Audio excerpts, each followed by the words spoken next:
प्रेक्षकांनो नमस्कार. आपल्या चॅनलवर नवीन असाल तर चॅनलला सबस्क्राईब करून घ्या. तर आजच्या भागामध्ये आता मंजू लग्नातून उठून जाते. सगळेजण तिथून पांगतात कारण की आता सगळ्यांना खूपच वाईट वाटतं आणि आता लग्न नाही होणार म्हटल्यावरती सगळे गुरुजी ते पण जातात. तर आता इकडं आत्याबाई जी असते ती आता सत्याजवळ ते म्हणते निघू का आता मी पण. तर आता सत्या म्हणतो की आत्याबाई चालल्या का तुम्ही? खरंच तुमचे मनापासून आभार, कारण की तुम्ही जर आमची बाजू पलटली नसती ना तर तुम्हाला एवढं सगळं शक्य झालंच नसतं. खरंच तुमच्यामुळे शक्य झालं आहे. खरंच आत्याबाई खरंच खूप चांगले आहात तुम्ही. अशीच सगळ्यांना मदत करत राहा असं म्हणत असतात. आणि आता आत्याबाई जाण्यासाठी निघतात. तर आता सत्या म्हणतो की हे बघा आत्याबाई, खरंच तुम्ही खूप चांगले आहात. तर आता लगेच आत्याबाई म्हणते मी नाही.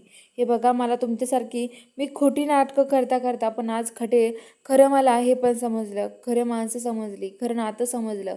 नाहीतर मला कधी समजलं पण नव्हतं खरं नातं काय आणि काय असतं ते. खरंच तुम्ही खूप चांगली माणसं आहात. घरातली सगळेजण प्रत्येकजण खूप चांगले आहात. तुम्हाला सांगू का, मम्मी साहेब थोडे चिटके आहे पण हां, त्यांचा स्वभावच असा आहे त्याला काय करणार आपण. पण खरंच सगळेजण बाकी खूपच छान आहेत. खरंच सगळ्यांचा स्वभाव खूप छान आहे, मला खूप आवडला. आणि हे बघा सत्यजितराव, तुमची आणि त्या मंजिरीची जोडी कधी सुटणार नाही. असे एकमेकाला नाही सोडणार तुम्ही. आजचा जन्माची तुमची जोडी बांधली गेली आहे. तुमच्यामध्ये तिसरा कोणी येऊ द्या, तुम्हाला दोघांना कोणीच वेगळं नाही करू शकत सत्यजितराव, असं मम्मी त्या आत्याबाई सत्याला म्हणतात. तर सत्या म्हणतो की हो आत्याबाई, तसंच आहे सगळं काहीतरी. आणि आता लगेच आत्याबाई म्हणतात निघते मी, आधीच खूप उशीर झाला आहे मला. तर सत्य म्हणतो ठीक आहे, काळजी घ्या असं म्हणतो आणि तिथून जातात. तर इकडं सत्य आता जयदीप पण बलमान त्यांच्याकडे येतो.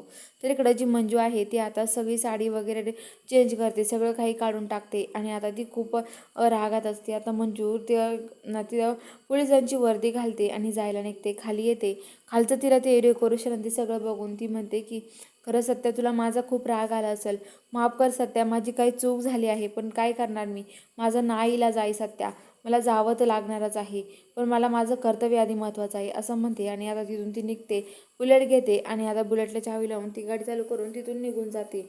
तर इकडे आता सत्य आणि बलमा जयदीप पण ते बोलत असतात.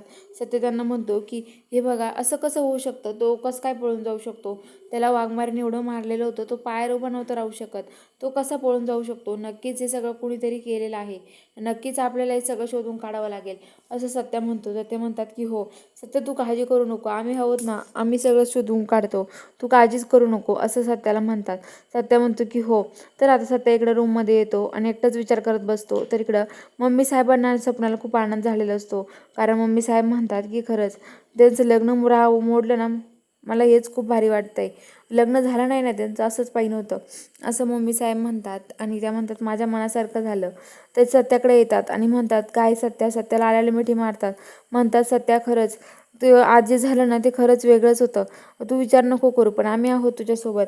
सत्या म्हणतो मला याचं काही नाही वाटलं गं, पण वाघमाऱ्यांना या सगळ्या गोष्टीमध्ये खूपच त्रास होतोय ना, मला ह्या गोष्टीचं वाईट वाटतंय, त्यांना खूप त्रास सहन करावा लागतोय असं म्हणतात. तर ते म्हणतात की अरे काय तिचंवालं, तुला सत्य माझं नाही आठवलं का रे, तुला माहिती का तू असं माझ्याशी खोटं वागला, तिच्यासाठी माझ्याशी खोटं वागला तू सत्या, अरे तू काय केलंस, तुला समजलं का सत्या, अरे तू काय करून बसलास, मला आई माझा असं जीवातून माझ्या कोणीतरी काहीतरी काढून घेतल्यासारखं झालं होतं, माझा मुलगा मला सोडून गेला म्हटल्यावरती. सत्य म्हणतो मम्मी मी आलोय ना आता, नको रडू. आणि ती म्हणते की मम्मी तू पण माझ्यासाठी काही कमी नाही केलं, मी गेल्यावर तू काय केलं, ते आर्यनला माझी जागा दिली लगेच असं म्हणत असतात. तर इकडं मंजू आता पोलीस स्टेशनला येते, ती भारती मावशी त्यांना ओरडते. तेवढ्या तिथे भारती मावशी म्हणतात अगं ते पाटील मॅडम आत्ताच्या हॉस्पिटलमध्ये नेलं होतं आम्ही त्यांना पट्टीन ते करायला, त्यांच्या हाताला खरचटलं थोडं. तिथे ती पण येते, आता मॅडम येतात त्यांच्या आणि त्या म्हणतात की काय वाघमारे मॅडम काय चाललं आहे तुमचं. तर आता लगेच मंजू विचारते बरे आहात ना तुम्ही, अहो नेमकं तुमच्यातून कसं काय सुटला तो, अहो त्या आर्यनला स्वतःच्या पायावर उभा राहता येत नव्हतं तर तुमच्या तावडीतून कसं काय सुटून गेला. तर ते म्हणते मला माहिती का, आम्हाला मारून गेला तो, आणि म्हणते मलाच विचारते का प्रश्न उलटे असं म्हणत असते. आणि म्हणत असते स्वतः हट्टर गुन्हेगाराच्या प्रेमात पडायचं आणि आम्हाला म्हणायचं. मंजू म्हणते मी त्या आर्यनच्या प्रेमात नव्हते पडले. तर ती म्हणते आर्यनचे नाही म्हणते मी, सत्याच्या म्हणते असं म्हणते. तर चला बघूया आता पुढील भागात नक्की काय ट्विस्ट असणार आहे, बघायला चॅनलला सबस्क्राईब करा.